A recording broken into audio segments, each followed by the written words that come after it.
Было много экспериментов, попыток. Я рисовала и на батике, я делала декупажи, лепила барельефы. Но больше всего и сейчас я увлеклась именно черепицей. Как-то попалась мне в руки черепица, и мне захотелось отобразить нашу историю. Первая моя работа была это джами. Дальше уже каждая черепица, она говорит о своем.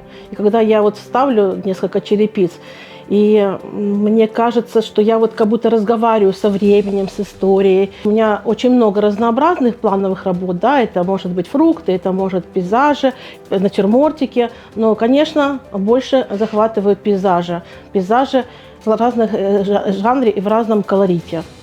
Своими работами я хочу показать историю, то есть историю, которая у нас была. Я обязательно показываю на каждой, практически на каждой своей черепичке, показываю именно дом, сделанный из черепицы. Я показываю наши красивые кусочки Крыма.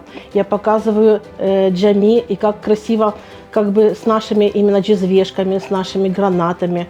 Мне хотелось бы, чтобы люди вдохновлялись моими работами. Когда людям нравится, и мне хочется тоже работать ради людей.